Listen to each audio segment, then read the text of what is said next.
ครูบาเจ้าสิวิจัยสิ่งศักดิ์สิทธิ์ทั้งหลายพื้นบ้านล้านนาของเฮาขอคือมาคุ้มครองรักษาญาติธรรม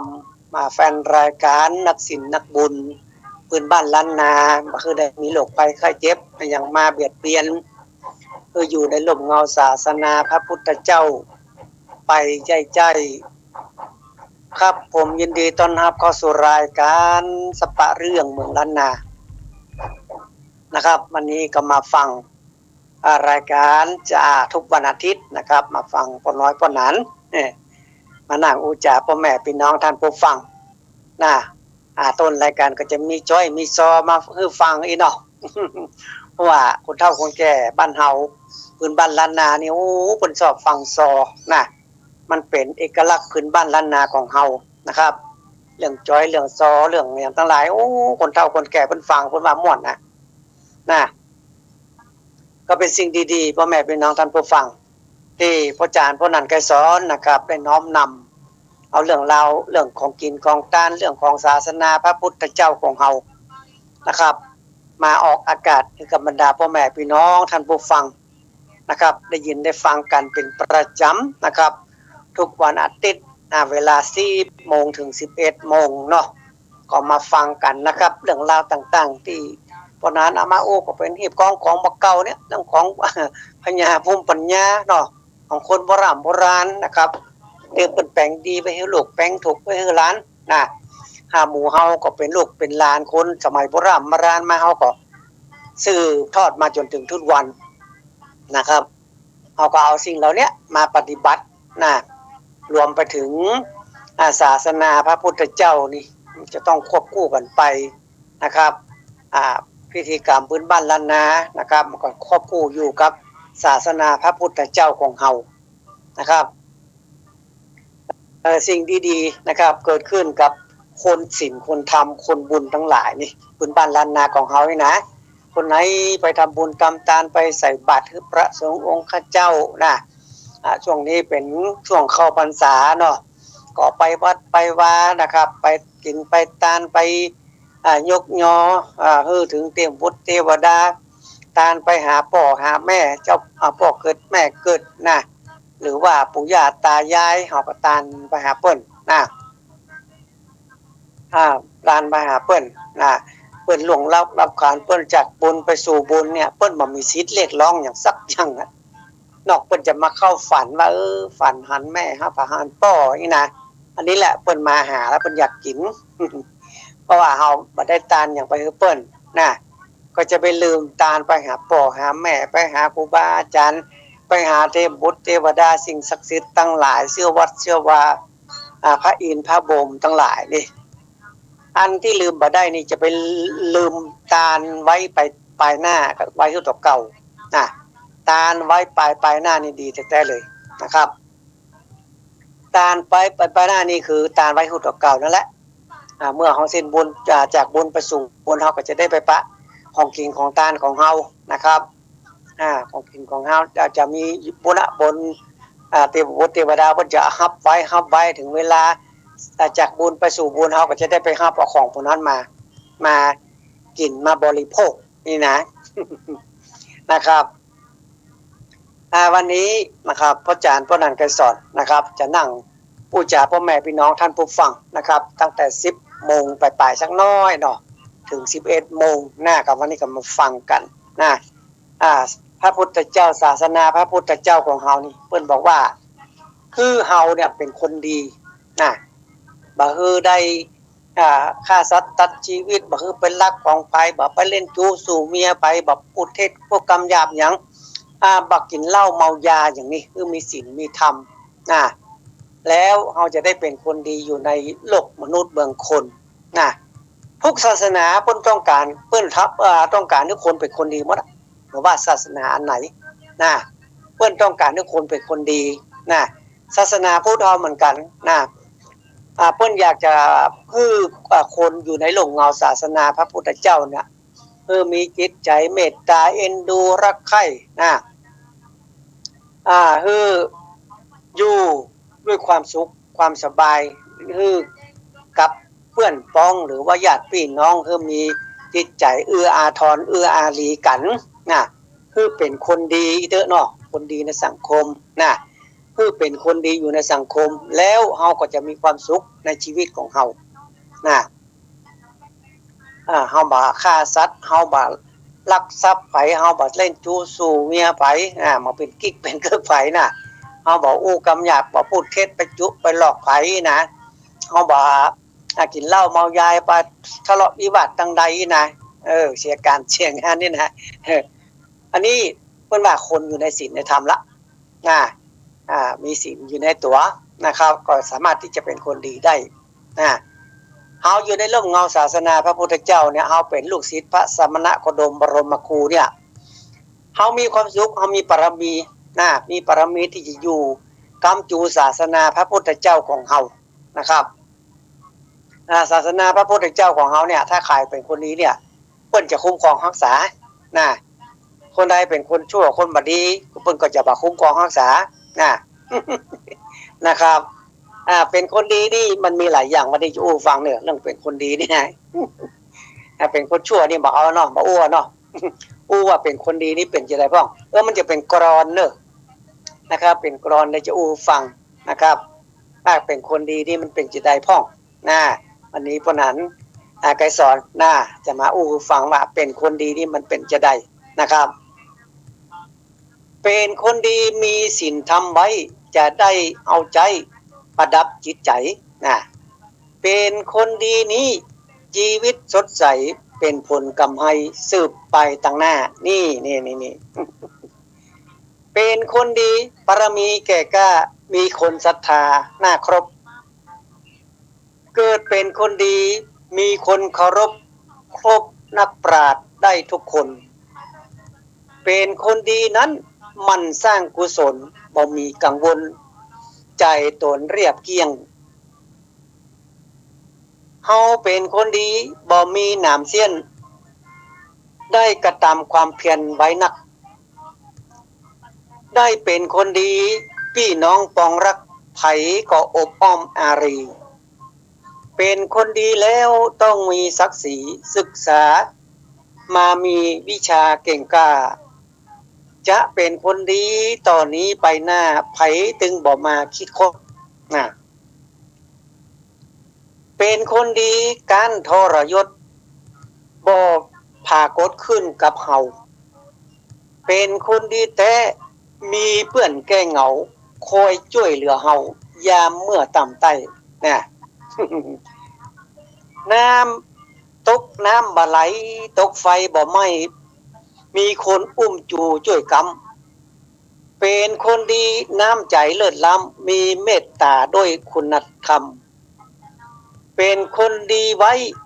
ใจมุทิตาและกรุณามาบังห่อหุ้ม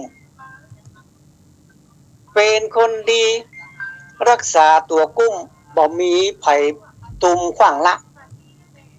เป็นคนดีมีอาชีวะสุจริตด้วยศีลธรรมเป็นคนดีนั้นหลายเวรหลายกรรมอาชีพที่ทำบริสุทธิ์โดยเป็นคนดีมีสร้างแสงช่วยศัตรูขอตวยผูกมิตรเป็นคนดีบ่มีพิษภัยไผหันก็ต้องเอ็นดูเป็นคนดีนี้บ่มีศัตรูฟ้าก็อุ้มชูมีดูฝนก็ได้เฮาเป็นคนดีมีแต่คนไว้ความสุขสบายเช่นล้ำเป็นคนดีใจใสเหมือนน้ำซ้ำสะอาดด้วยกายาเป็นคนดีผีคุ้มเตื้อมตุ้มรักษามีเทวดารักษาเฝ้าเป็นคนดีมีศักดิ์เป็นเจ้าดุจดั่งดวงดาวอยู่ฟ้า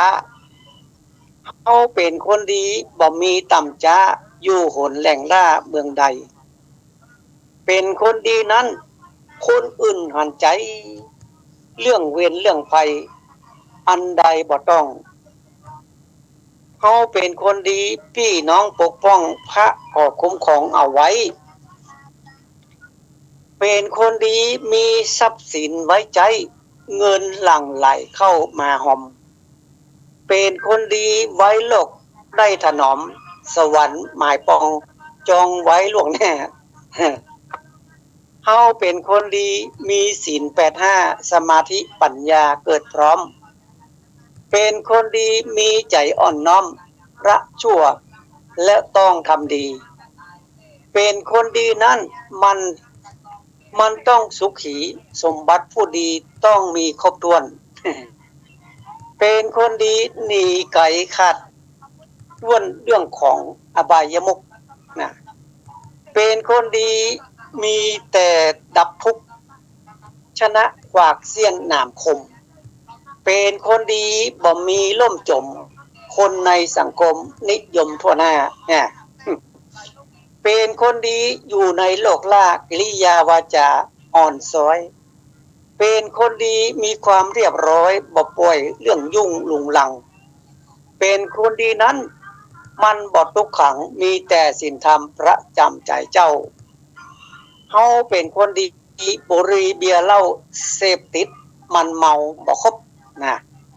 เฮาเป็นคนดีหนีขุมนรกบ่ตกบ่วงข้องอบายนะขอบรรยายไว้ตอนนี้ก่อนละนายเฮ้ย ขอปั่นปอนจุกใจไว้กับพี่น้องหมู่เฮาทุกคนนิพพานังสุขังบ่เศร้าอัปปัจจโยหนตุสัพเพสัตตาสัตว์และมนุษย์เป็นเพื่อนทุกผู้ยิงใจเปลี่ยนเอากำเนิดเกิดแก่เจ็บตายก็คือสบายเหมือนกันทั่วหน้าอาเวลาหนตุอย่าได้เข็นฆ่าจองกรรมจองเวรก่อแล้วอัปยาปัชชาหนตุคือกากาดแก้วจากการที่ได้เบียดเบียนอานิคาหนตุขอให้ทุกท่านอยู่สุขเสถียรม่อนขอกราบเรียนไว้เพียงเต้าอี้เท่านี้ก่อนแล้วนายเฮ้ยอันนี้คือเป็นข้าวห้ามคำกรอนเรื่องเป็นคนดีนะครับก็ถ้าเราเป็นคนดีเนี่ยไปทางใดมันถึงบักกั้นบักอยากนะลองเป็นคนบัดดีหรอกไปทางใดเขาก็ว่าเขาเนาะไอ้นี่มาบอกไว้ใจให้นะมีอย่างแบบกับเก็บซ่อนอย่างหมดนะเราเป็นคนดีนี่ดีนะเราอยู่ในศาสนาพระพุทธเจ้านี่โอ้เอื้ออาทรบ้านใต้บ้านเหนือพริกบ้านเหนือเกลือบ้านใต้นี่เพิ่นเอื้ออาทรกันหรอมีกับข้าวกับปลาเพิ่นก็เพื่อเรือเพื่อเจือจานกันบ้านเหนือบ้านใต้บ้านบ้านใกล้เรือนเคียงกันเนี่ยเพิ่นจะมีอย่างเพิ่นจะไปยื่นไปปั่นกันหรอกแต่เพิ่นยื่นเพิ่นปั่นกันคนต่างบ้านนอกต่างอย่างนี้นะเพิ่นมีน้ำใจนะคนในหัวในเวียงในกรุงเทพนี่นะเกือบเป็น3ปี4ปีเป็น10ปีคนบ้านติดกันยังบ่รู้จักชื่อนะบ่มีการรู้กันบ่มีผูกมิตรสัมพันธ์กันนะครับนี่แหละ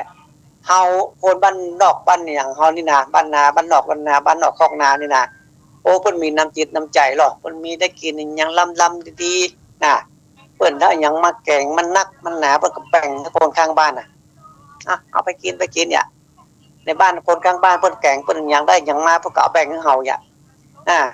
เพิ่นแบ่งกันนะเพิ่นเอื้ออาทรกันนะอันนี้แหละครับพ่อแม่พี่น้องท่านผู้ฟังทั้งหลายนะพื้นบ้านล้านนาของเฮานี่นะถ้าเฮาเป็นคนดีเนี่ยเฮาอยู่ไหนก็มีความสุขไปมาหากันยิ้มแย้มแจ่มใสนะทักทายกันวันนี้ไปไหนไปที่ไหนตั้งใดไปกาดก็ไปซื้อหยังมากินน่ะหากันเนาะค่ำมาแลงกินข้าวแรงแล้วกะเนี่ยมาเจ้ากินข้าวไงแล้วกะมาตอนมากินข้าวตอนแล้วกะทำกันโลกนะบ้านนอกคลองนานี่อย่างบ้านแม่วางนี่บ้านแม่วางบางมุงบินนี่นะโอ้เพิ่นมีเอื้ออาทรกันเด้อบ้านพนานไกรสอนบ้านแม่วางนี่นะเมื่อก่อนนี้พนานบวชอยู่ที่วัดวิมุตติกรามนั่นแหละวัดวิมุตติกรามนะครับตุลงแปงนะครับตุลงแปงเพิ่นเป็นเจ้าอาวาสวัดวิมุตติกรามนะพนานก็ไปบวชที่นั่นนะครับไปบวชเมื่อ2510ละนะโอ้ตุลงแปลงเพิ่นสอนนะโอ้สอนตัวเมืองสอนธรรมเมืองนะคือเตดธรรมมหาวิบากธรรมมาลัยโพธิ์อย่างทั้งหลายนี่เพิ่นสอนนะ สอนเฮานะกะตัวเมืองนี่กะงะจะสะมะยะละวะสหลางเขียนงามๆเพิ่นว่านะตุลุงเพิ่นสอนนะเฮาก็ได้ห้ำได้เรียนมาจากครูบาอาจารย์จากตุลุงนะครับเฮาก็ได้มีความสุขดีเพราะว่าเฮาอยู่ในศีลธรรมอยู่ในกรอบนะในกรอบของสังคมนะคือเป็นคนดีเหมือนปนานว่าตะเกียนะครับ สิ่งที่ดีๆก็จะเกิดขึ้นกับเฮานะครับการกินกันต้านก็เหมือนกันนะครับเฮาต้องสอนลูกสอนเต้าเฮานะครับไปวัดไปว่าอ่อนน้อยๆเนี่ยต้องสอนเขาว่าไปวัดไปว่าสอนลูกไหว้พระไหว้เจ้าไหว้พระพุทธไหว้พระธรรมไหว้พระสงฆ์ปักเคนฮือพระสงฆ์องค์ข้าเจ้าข้าวน้ำโภชนะอาหารที่จะเอาไปตานนี่สอนลูกสอนเต้าคือหยัดน้ำคืออภรณ์สอนลูกคือใส่พระประจำวันเกิดสอนลูกคือเอาข้าวตอกดอกไม้เขาใส่ขันแล้วก็ไหว้อันนี้แหละเขาจะฝังจิตฝังใจเขาเยาวชนคนรุ่นใหม่นะอ่อนเนี่ยไปวัดไปวานี่จะไปลืมเอาไปตุยนะครับเอาไปตุยเตอะนั่งเนี่ยคือเขาดูว่าพ่อแม่เขาเนี่ยอาตารอย่างใดเขาไปไหว้พระสงฆ์องค์ข้าเจ้าอย่างใดทุพระสงฆ์องค์ข้าเจ้าเป็นพรหมน้ำมนต์อย่างใดลูกเขาได้หูได้หันมันจะติดอกติดใจมันจะฝังอกฝังใจฝังจิตฝังใจของเขานอนน้อยๆนี่สำคัญเลยนะครับฝังจิตฝังใจเขาตั้งแต่น้อยล่ะเกิดว่าเขาบอกไปเนี่ยมันได้มันแบบฝังจิตฝังใจเขามันมาน้อยๆเนี่ยเพื่อว่ามันเป็นอ่อนนี่มันดัดง่ายถ้ามันไม่แก่เนี่ยมันดัดยากนะครับมันดัดนี่ใส่ดัดสันดานทำให้เขาฝังพิษฝังใจเขานี่เป็นต้นนะครับอันนี้เป็นสิ่งดีเลยที่พ่อหนานเคยสอนนะครับได้น้อมนำให้กับบรรดาพ่อแม่พี่น้องนะครับท่านผู้ฟังนะครับได้ยินได้ฟังกันนะครับในห้องส่งสถานีวิทยุเรื่องราวของการกินการตานี่ในศาสนาพระพุทธเจ้าของเฮานะครับก็คือมันไปวัดไปว่าช่วงนี้เพิ่นคือไปเดี๋ยวก็อยู่บ้านไปบ้านมันอยู่บ้านไปบ้านมันมาค่ำมาคืนมาก็ไหว้พระสวดมนต์นะครับจะไปลืมไหว้พระสวดมนต์นะครับไหว้พุทธคุณธรรมคุณสังฆคุณอิติปิโสสวากาโตสุปฏิปันโนนี่ไหว้ไปเถอะถ้าไหว้พระป้าบ่ได้ก็กราบหมอนนั่นนะครับ3 กรัมพระพุทธพระธรรมพระสงฆ์กราบหมอนแล้วก็อธิษฐานแล้วก็รับถ้าไหว้5 กรัมกับพระพุทธพระธรรมพระสงฆ์องค์เทพองค์เจ้าคุณพ่อคุณแม่คุณครูบาอาจารย์เนี่ยก็ไหว้เข้าไปนะครับไหว้มาเมื่อยามนอนเมื่อใกล้จะนอนเขาก็ไหว้บางท่านบางคนนี่โอ้เพิ่นสวดเก่งเวลาพ่นศรัทธาญาติโยมอย่างทั้งหลายเพิ่นมาบ้านพ่อหนานก่อนที่พ่อหนานจะทำพิธีรดน้ำขมิ้นจำปาอย่างเพิ่นพ่อหนานจะถามก่อนว่าเมื่อคืนเนี่ยแม่สวดมนต์ไหว้พระก่อยบางท่านมาก็โอ้สวดกับพ่อหนานนี่หรอโอ้พุทธคุณธรรมคุณสังฆคุณพระไตรปิฎกอย่างสวดประเสียงนี่นะเพิ่นว่าเพิ่นบอกคืออันบทใดที่ข้าเจ้าบ่ได้สวดนี่มีสักบทอีนะเพิ่นบอกคือเพิ่นพ่อหนานก็ดีใจเลยนะครับบางท่านมาก็โอ้ยแม่ประจำแม่บ่สวดแม่ไหว้กับหมอนให้ก็รับอย่าอีนะเพิ่นก็ว่าอีก็มีแม่ประจำแม่เฒ่าแล้วอีนะขนาดปานปอนนี่แม่ยังบ่ค่อยจำเลยสปีติโยวิวัตสันตุสปาโลโกวินาสันตุคนเฒ่าบางคนนี่ว่าบ่ถูกนะว่าบ่ถูกก็บ่เป็นหยังเฮาอยู่ในร่มเงาศาสนาพระพุทธเจ้านี่นะครับเฮาก็ไหว้ไปทำไปเพิ่นเนี่ยจะได้เฮาก็เนี่ยจะเนาะนะครับเมื่อก่อนนี้โอ้ช่วงเข้าพรรษานี้เพิ่นจะฟังธรรมก่อนเนาะฟังธรรมในวัดในว้าม่วนแท้ๆเลยนะครับม่วนนะครับมื้อเดียวสบายเลยสบายอย่าใดมาฟังวิทยุ104นี่ก็เดี๋ยวตุนักเจ้านั้นก็มาเทศธรรมเดี๋ยวตุเจ้านี้ก็มาเทศธรรมโอ้ฟังเต็มอิ่มเลยยกมือยกยอไหว้สาด้วยเนาะเดี๋ยวตุลงตั้งจังไห้เทศธรรมตั้งปลีตั้งหลับปุนว่าตั้ง ปั้นห้องตั้งสันปะตองตั้งหลายที่หลายต่างเปิ้นเตะทำให้ฟังม่อนนะครับทำเมืองนะครับเข้าภาษายุคนี้มันเป็นยุคพุ่นเพื่อไปไหนนะครับเอากับฟังทำอยู่บ้านนะฟังทำอยู่บ้านเปิดสถานี 104.50 นี่นะครับเสียงดังฟังชัดนะครับทุกเจ้าพุทธทำเอาฟังม่อนนะ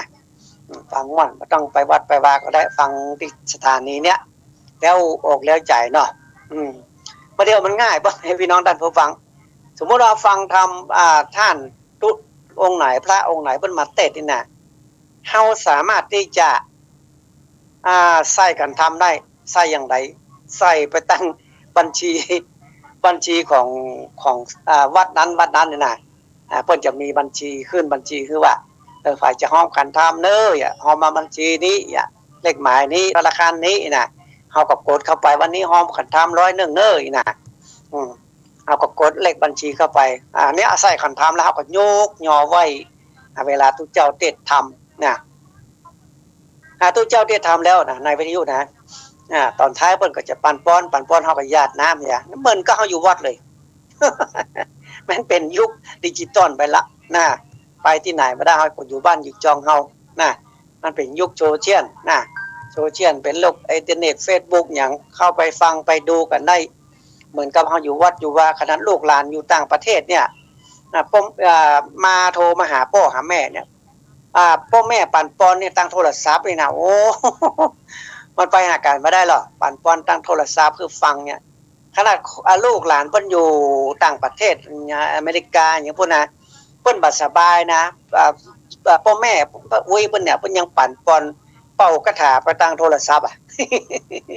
เป่าเสกกระถาไปตั้งโทรศัพท์เป่าไปหาหายเน้อกระถาบนนี้แก้อย่างบรรเลงแก้อย่างก็ว่าไปเนาะแก้เจ็บหัวเจ็บเก้าแก้บ่สบายอย่างตั้งหลายเป็นโรคเป็นภัยอย่างก็เสกกระถาตั้งโทรศัพท์ก็มีอันนี้มีแต่นะเพราะว่ามันไปหากันได้หรอ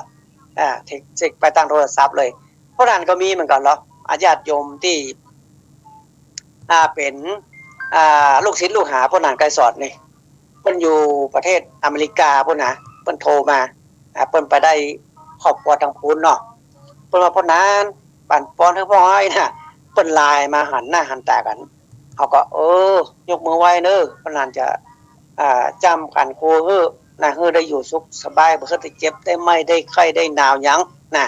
เฮาก็ว่าล่ายกรรมคือเขาได้อยู่สุขสบายบ่เคยได้เจ็บได้ไม่ได้ไข้ได้หนาวหิมากาคืนอย่างนี้เฮาก็ว่าติโยเทวะมนุสานังติโยตมามุตตโมมนกถากเววานะสินีหานะปิยะเมตตานะโมกุลุนะนะมหานิยมนะพระพรหมสีนะปัญญานะบุญญาปรมีนะมหาสถีนะบังมีสีสุขขอบังเกิดเป็นนะเมตตาขายง่ายขายดีมีกำไรขายง่ายขายกองมีเงินมีทองเหลือกินเหลือใช้สาริกาถูกปีจงมาเป็นทองสาริกาเดินน้องจะมาเป็นเงินเนี่ยว่าคือเขาไปแล้วเขาก็ไหวแล้วเขาก็หันหน้าเขาตุยเขาก็หันหน้าเขาตุยนะอันนี้แหละมันเป็นยุคที่ว่าสามารถที่อวยพรส่งกรรมอวยพรคาถาเนี่ยไปทางโทรศัพท์ขึ้นโทรศัพท์ได้ อันนี้แหละพ่อแม่เป็นน้องท่านผู้ฟังทั้งหลายนะครูบาอาจารย์เพิ่นบอกว่าเลขโทรศัพท์เนี่ยสำคัญนะสำคัญอย่างไรถ้ามันเป็นเลขดีเนี่ยเขาจะเฮงๆรวยๆเลยอยู่สุขสบายบ่ได้เจ็บได้ไม่ได้ไข้ได้หนาวเลยนะเลขท้าย2ตัวโทรศัพท์นะให้จำไว้เด้อนะครับถ้าเป็นเลขเจ็บเลขไข้เลขป่วยอย่างเนี้ยโอ้มันถึงอยู่บ่สบายป่วยไข้เจ็บๆอยู่หั่นน่ะถ้ามันเป็นเลขดีเนี่ยอย่างเลขพวกนั้นนี่เลขท้าย56เนี่ยท้ายโทรศัพท์เนี่ย56นี่คุณพระพุทธเจ้าอย่า คุณพระพุทธเจ้า56พระธาตุ38พระสงฆ์14นั่นน่ะรวมกันเป็น108คุณพระพุทธเจ้า56เนี่ยเลขท้ายโทรศัพท์พวกนั้นก็คือ56เนี่ย56นี่คืออยู่เย็นเป็นสุขนะที่มากะคืนเงินไหลนองทองไหลมานะอันนี้บ่เชื่อบ่ได้ลบหลู่เด้อท่านมี73เนี่ยสมมติว่าท่านมี73มีเลขรถทะเบียนรถอีเนาะ73เนี่ยถ้ารถบักขี้รู้เจ้ามันมาสบาย นะเลขนี่สำคัญนะพ่อแม่พี่น้องท่านผู้ฟังตัวเลขนี่สำคัญนะถ้าใครมีเลขท้ายโทรศัพท์7007เนี่ยมันต้องบ่ได้อยู่นี่หยังมาบัดเดี๋ยวนี้ไปหาหมอมาประเด็นเนี้ยไปหาหมอน่ะมันถึงบ่ได้อยู่ในหยัง 007นี่นะท้ายโทรศัพท์นะอันนี้ท่านลองตองคนเดียวว่าท่านเป็นอย่างนั้นแต่ก็นะครับอันนี้เป็นเรื่องราวที่ความเชื่อส่วนบุคคลเนอะพวกนั้นมาฟังเนาะเรื่องราวทั้งหลายนี่พวกนั้นได้ฟัง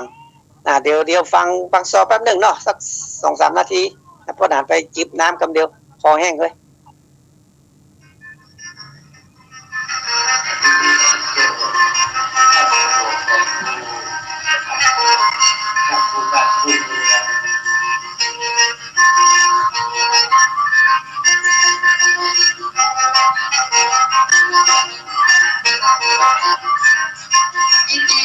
โส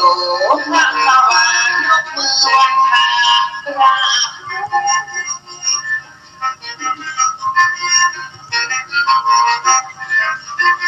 ยกมามาละดอกโตไว้คอยถวายสิบหลวงแสงภูของเอาน้องที่นา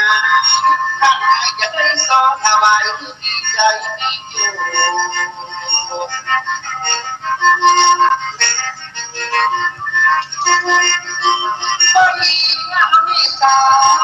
ขอมือกับผู้มีบทขอใจขอมีพิทักษ์สักแห่งสิ่งเดิม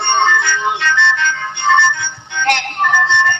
วันนี้คือโศกและที่ขาดวันนี้มองงามได้ไว้กระดาษมองหน้าอาราธนาขอแสง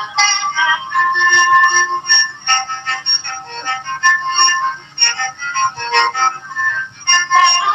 ผู้หาดาดอกยังรอคอยน้องถวายเอาได้ไว้ได้กลาจะได้อยู่ดีสบายเจ้าท่านยังสนใจจะถวาย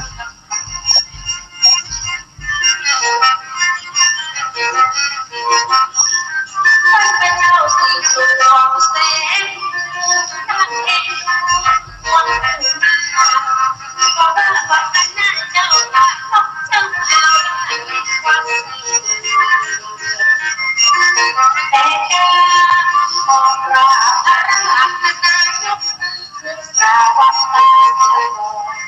ไว้ตาพระเจ้าสิ่งหลวงจะต้องเลือกสวงของเรา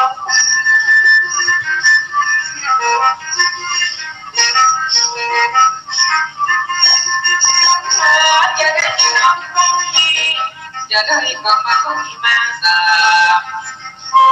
พระสิทธิ์หลวงจะขอคุณเจ้าแม่ผู้สิทธิ์หลวงแสนรักษาพบ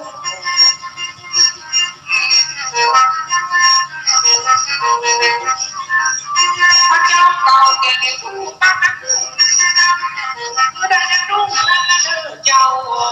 บอกอายุของนาปีเกลือเยี่ยมคอยแห่งความนา700 สาวปีได้ลอยโยบัวพกอาดอกไม้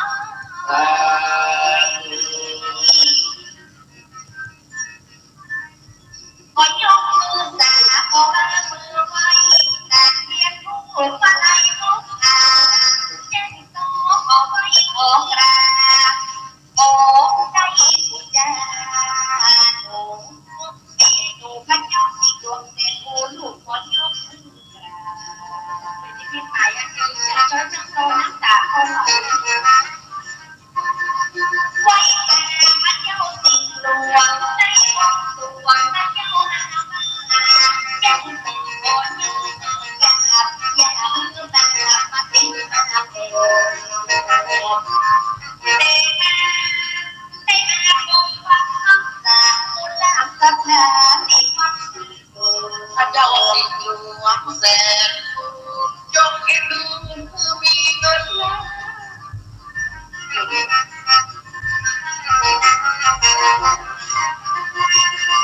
ขอมาอยู่ใจเลิศน้องมีรักมีทางไม่เป็นเศรษฐี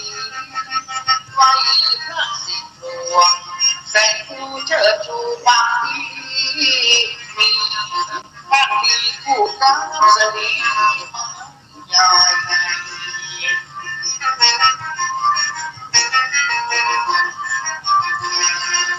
นิ้วขวาหน้าพระนาองค์พระพุทธาขอไว้ลูกหลานได้เดียวมาเข้าดอกไม้ด้วยใจบริสุทธิ์มองฟังเลิกบอกแง้มแต่ดีขอสิบตั้งพี่น้องน้อยสาวพบปีขอบ้านระบีข้างเจ้าเครื่องกา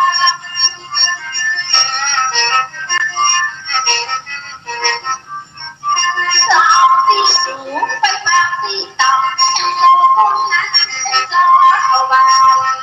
จะได้น้องสักการะทำเป็นแสงใจเจ้าท่านไหนก็คือน้องต้องลายได้ไว้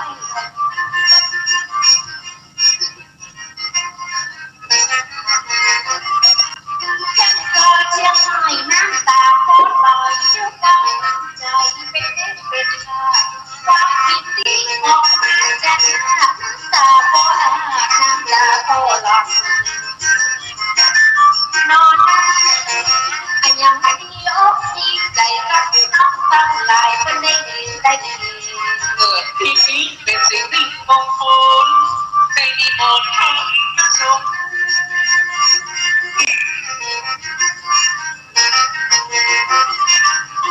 จะได้จุ่มเย็นเหมือนกับน้ำห้อยบ้านที่มีรสสั่งอย่าสิ้นไปแล้วขอเป็นทางอย่าเป็นมันดีออกแน่นอนเป็นอะไรมันสลายหายไปโดยปีเก่า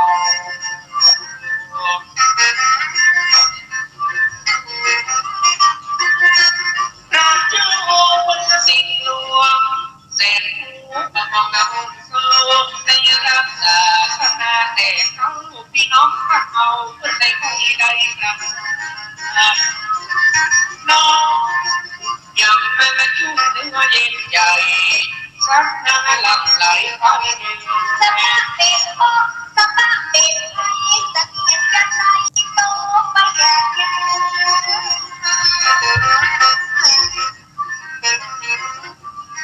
น้องก็มาทำบุญน้องต้องทำตามที่น้องตั้งคุยยังไม่ยอมก่อนยังก็ยินดีเล่นหอกเตี้ยกับพี่โอยังก็ไปมาฟังเด็กนั้นมีการมีงานได้ดีห้องตังโอ้งานกับความโซ่กันนี่ก็ไม่เกี่ยวกับคุยเลยเนาะ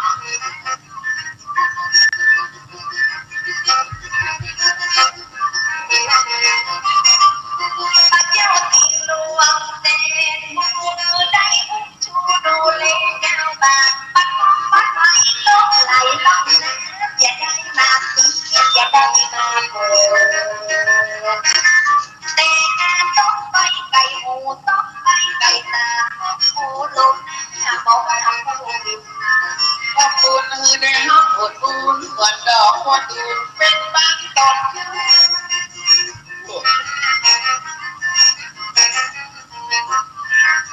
แต่หากเส้นทางของความมุ่งมันจะว่าแก่คนเข้าประสบเศร้าโศกีปีนี้ได้กินตามตัวพี่น้องบางคนได้สร้างความดีท่านมีบุญตากับมีรักษาเจ้าเดินทางมาจากบ้านห้วยเจ้าขี่มาตามลูกกับพี่น้องของเมื่ออายุมันยืนนานบางทีได้เก็บหลังบางทีได้เก็บเวตอนนี้ได้เหตุได้รอบบ่าววัดสีน้องบอกคือต้องโชคตั้งใจอันตรายน้องจะไล่ออกมาได้น้ำปูนคอยเขาสั่งหวังหัวน้ำปูนมันทำงาน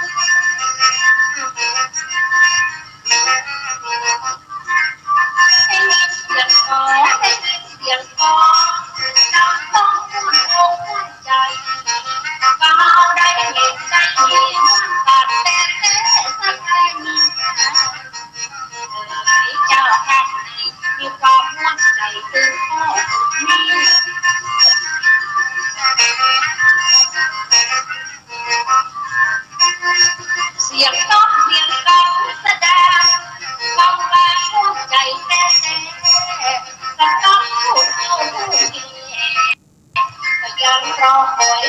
กาแห่งได้จะได้ขององค์การวันนี้กีตาร์ฟังเสียงของเสียงของเสียงนักแสดงคือมาจากเดียวสวัสดิ์ยัน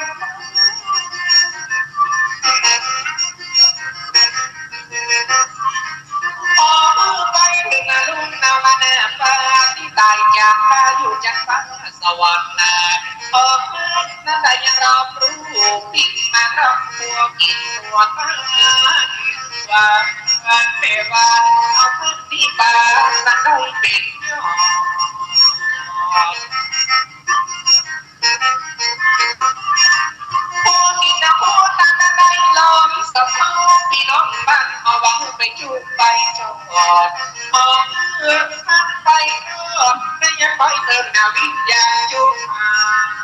ครับท่านพี่น้องท่านผู้ฟังครับกำลังรับฟังรายการสปาเรื่องเมืองอันนานะครับของพระอาจารย์พนันไกรสอนนะ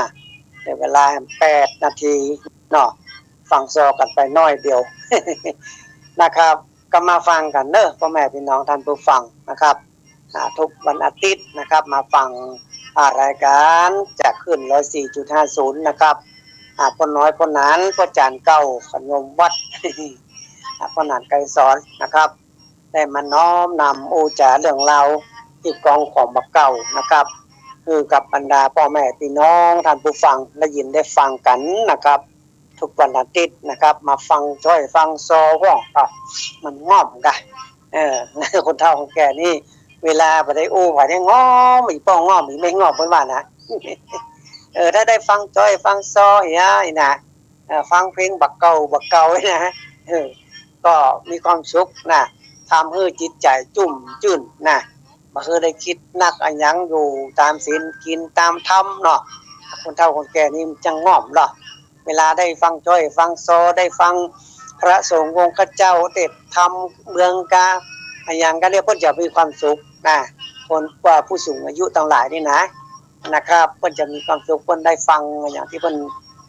ฟังมันม่วนอกม่วนใจนะครับมันมีเพิ่นฮ้องไว้มันได้บรรยากาศมันได้บรรยากาศถึงว่าเพิ่นฟังซอเหมือนกับเมื่อก่อนเลยเพิ่นไปฟังซอปล่อยหลวงกาฟังซอบวชพระกาเนี่ยเพิ่นแห่ลูกแก้วเมื่อก่อนโอ้เพิ่นม่วนหรอกเพิ่นแห่ของมองเซิงนะของมองเซิงบ่เดี๋ยวลูกแก้วบ่เดี๋ยวเพิ่นแห่บ่จะเหมือนเมื่อก่อนเนาะก็จะมีกองแตกอัตลักษณ์ตำตะตำด้วยหมูนะแห่ลูกแก้วเนี่ยเอามาไปเหียแล้วเอามาไปเต้นเนี่ยมันเหมือนเมื่อก่อนนะเมื่อก่อนมันพนานบวชได้เพิ่นขี่คอหรอกพนานตัวน้อยเป็นอ่อนน้อยอยู่เนาะเป็นเนนเป็นบวชลูกแก้วโอ้เพิ่นแห่ของมองเซิงนะตึกมงตึกตึกเบิงตุกปุยเนาะแล้วก็เพิ่นก็ฟ้อนจึงเป็นลายเอาลูกแก้วขี่คอนะเอาเพิ่นกลางร่มกลางจ้องเพิ่นแต่งลูกแก้วงามน่ะเพิ่นแห่ลูกแก้วมันม่วนน่ะแห่ของเนี่ยมันฟังละม่วนของเก่าโบราณนี่นะของมองเซิงแบบเร็วแบบจ้าอย่างเนี้ยเข้าไปฟังไปดูในอินเทอร์เน็ต Facebook ได้หรอกนะมันสร้างบรรยากาศสมมุติว่าเมื่อก่อนเฮาเคยบวชเนรน่ะเพิ่นแห่ของมองเซิงเนี่ยมันเป็นอย่างใดเฮาเข้าไปดูได้พิมพ์เข้าไปดูนะของมองเซิงของตั้งแม่ฮ่องสอนกะมองเซิงตั้งหมู่บ้านเฮากันเนี่ยเป็นของนัตศิลป์ของอย่างทั้งหลายนี่นะของชุมชนที่ฮั่นที่นี่เข้าไปฟังไปดูแล้วม่วนน่ะไปฟังของบักเก่าของมองเซิงกะไปฟังซอพวกแก้วตะไลกะแม่จันสมใสทลากะเนี่ยเฮาไปฟังว่าซอบักเก่านี่นะมันก็ม่วนดีมันทำให้จิตใจมีความสุขสบายมีความสบายใจนะครับเขาได้ฟังอย่างที่มันม่วนเนี่ยมันม่วนใจนะคนเฒ่าคนแก่คนมีอายุนี่นะถ้าใครจะโทรมาหาพ่อนานก็น้อมเจิญเด้อ082นะครับ888นะครับ1756นะครับโทรมามาจ๋าพ่อจานพ่อนานไกรสอนได้เด้อจะถามเรื่องราวต่างๆเรื่องที่กองของบักเก่าเรื่องปัดเคาะปัดภัยเรื่องอาบน้ำมินเขามินสมปล่อยกะจุดเตียนปุจจาโจกปุจจารถข้อกะ ก็น้อมเจิญเนอะโทรมาหาพระอาจารย์พ่อนางไกรสอนได้ยินดีต้อนรับทุกการทุกคนนะครับคุณบานลันนานะครับที่ฟังรายการอยู่นะครับก็ยินดีต้อนรับทุกท่านทุกคนเนอะไปอยากจะโทรหาพ่อนางก็น้อมเจิญนะครับโทรมามาจากันได้24 ชั่วโมงเลยนานยินดีต้อนรับทุกท่านทุกคนเลยนะครับมาฟังกันทุกวันพฤหัสบดีนะครับก็มีความสุขกันทั่วหน้าเนอะพ่อแม่พี่น้องท่านผู้ฟังน่าเลยเวลาหำน้อยเดียวนะจะเปิดซอให้พ่อแม่พี่น้องท่านผู้ฟังแล้วก็จะคือท่านอาจารย์นะครับอาทิตย์ได้เวลาก็ตัดรายการไปเลยนะครับก็ฟังซอกันต่อนะครับ